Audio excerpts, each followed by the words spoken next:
Welcome to the Nuri Edge podcast, where we explore how to maximize productivity while taking care of your nervous system. Here we help you regulate, focus, and build resilience in today's fast paced workplaces. I'm Lacey Matthews, today's host, joined by Mariana Merritt, and in each episode, we dive into what really drives performance, leadership, and emotional intelligence, sharing real stories and practical tools you can use right away. Today, we are so excited to introduce our guest, Angela Riggs. Angela joins us bringing her expert perspective, background, and experience, having spent almost 2 decades in California public higher education HR. So whether you're leading a team, collaborating with one, or just trying to stay centered in the chaos, take a breath, settle in, and let's get into it. Mariana. Awesome. Yeah. Thanks so much, Lacey and Angela. I am thrilled. Transparently, this is part 2 of a conversation with you. And so I'm thrilled to have this space to hear more of your wisdom. I want to jump in. You had shared a really fun story that I'd love for other people to hear. Tell us a little bit about how you're using AI in your professional life to support you personally. Sure. I try to embed the use of AI in all aspects of my life. I do find it a really effective tool to help me cut out some of the chaos of trying to figure out structure, and it gives me more time to focus on the value added work that is what I'm really paid for and hired for to do in every work assignment that I take. So I can't remember if there's a specific example that I had given you because we had such a robust and fun conversation. I know. And I love what you're saying right now about organizing the chaos with structure. We often talk about like outsourcing the mundane to AI so that we can really bring the human excellence forward. And I think that's what you did. You were telling me through a tone checker. So you created an AI bot to help you with tone checking. Can we That's talk right. about that? Yes, I can. So, as an HR professional, and many HR professionals or folks who have experience with HR people can probably understand what I'm saying when I say that HR can come off as having a tone. Our job is to protect our employers from liability, but also to protect ourselves from ourselves. And that's done through education, coaching, and mentoring when you have good HR, which we all know there's a spectrum in every educational or every institution. There's a spectrum of quality. And so what I did here is in my current role, I have to send really legalistic style emails.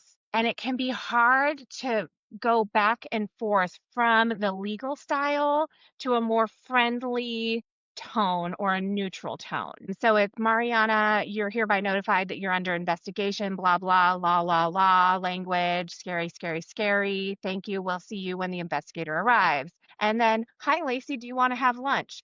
Heretofore, you're invited to Chipotle with me at noon, right? So it can be hard to flip back and forth and be agile, but that is what the roles call us to do. I used Copilot is integrated into all the systems that we use in M365, Microsoft. And so I needed a brain break one day from all of the work that I was doing, which is heavy. And I decided as a break to build an AI agent. And so I just One nerded does. out, right? I nerded out for a little bit and I built an agent. And it took everything in me to not name my agent, which is called Tone Setter. I really wanted to call it Tony, Tony, Tony. But I knew at some point I would share it with others, and not everybody is from my generation, and they wouldn't quite get it or say it right.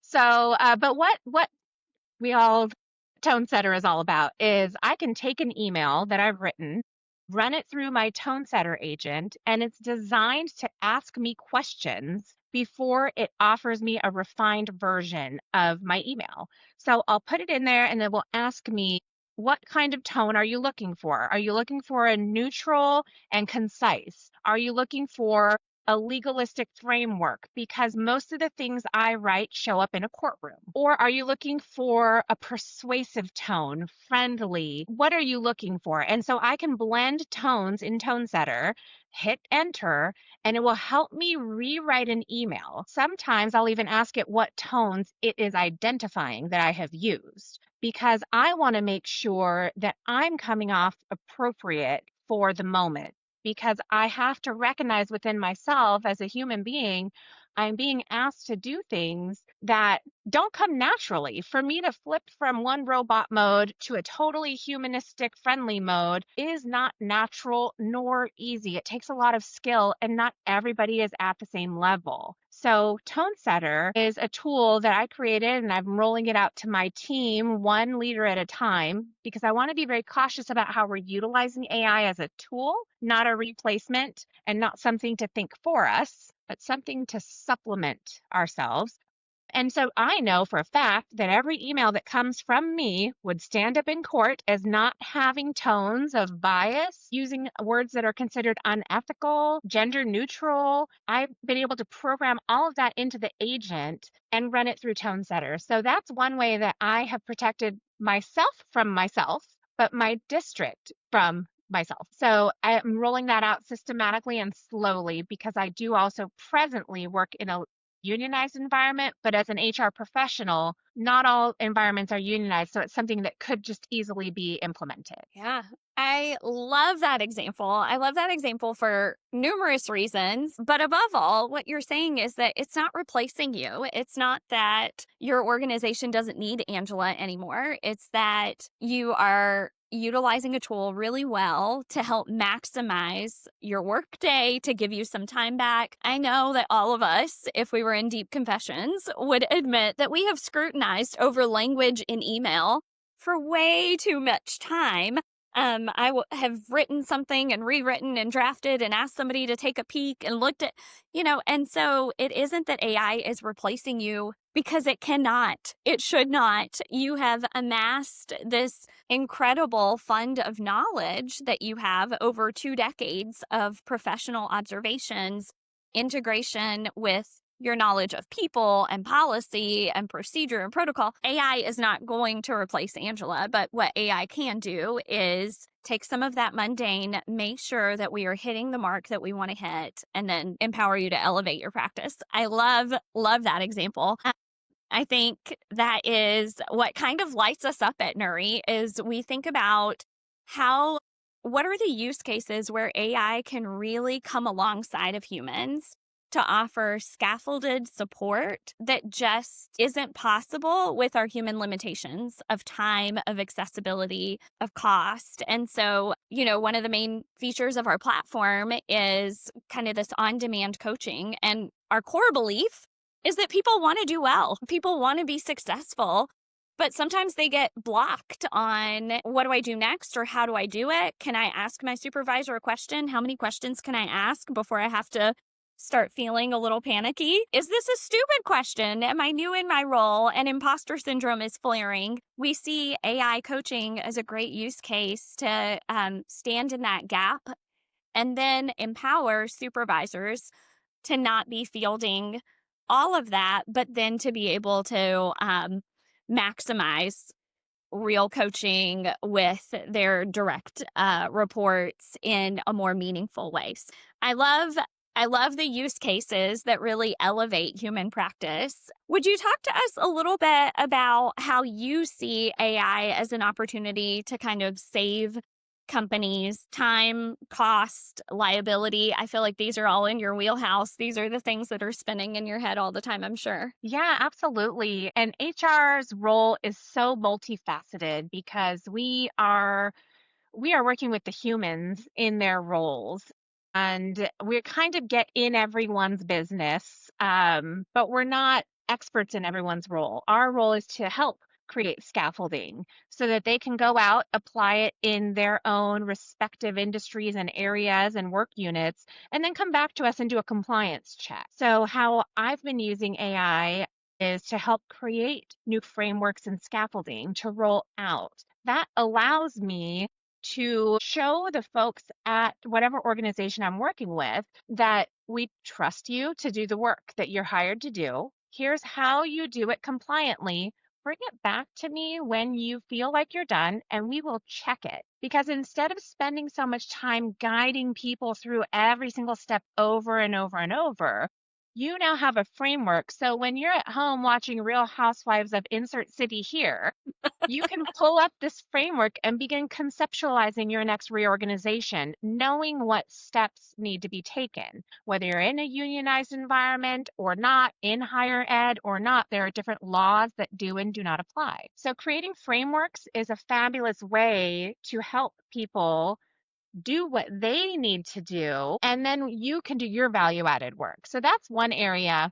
Another few things that we're conceptualizing is how can we use AI to help screen job applications? How can we create rubrics? So within higher education, there's a process called program review, and it's a process outside of budget development, but adjacent, where individuals can request funds. So I need 20 new microscopes because they're just not funded in the budget every year, but it's a one-time cost. And so you can go through program review and ask for the money there.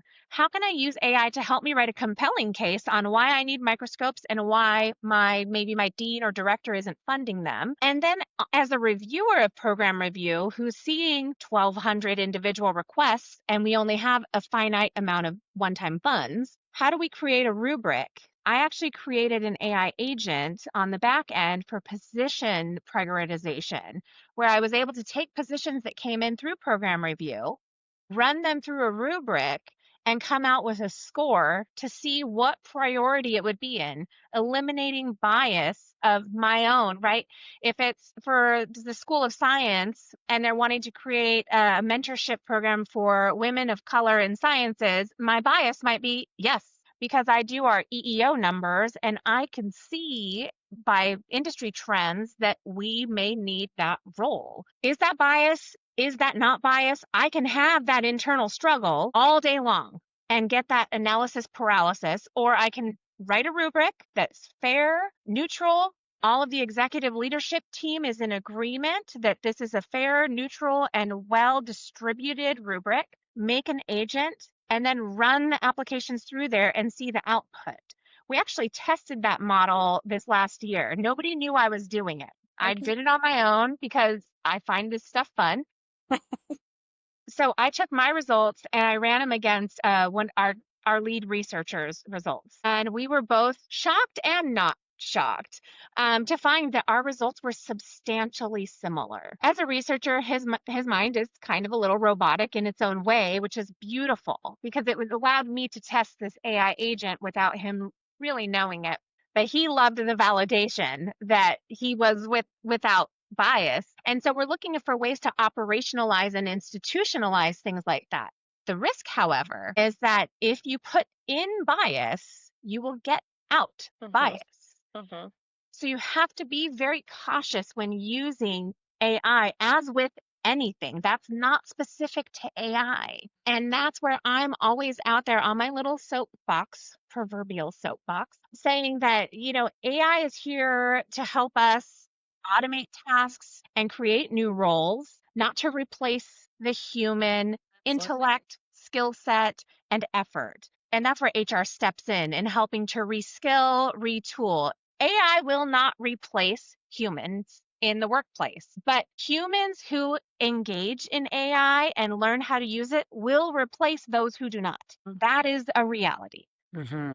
or it's becoming one, anyways. I think in our evolution of tools, I mean, surely anyone understands looking backwards that mathematicians who were using pencil and paper were replaced by mathematicians who are using computers and databases, right? And so when we level up our tool set, it helps us exponentially be able, I'm sure that in the HR arena, there's a big difference in quality of satisfaction in your work if you think about having a job where you're only replying to emails asking you about leave policy and that's all the information you're disseminating versus can we have AI tools that take care of, yes, you should ask about leave policy and you should get a response. But then if that response is taken care of by AI in that use case, you're able to elevate your impact in your role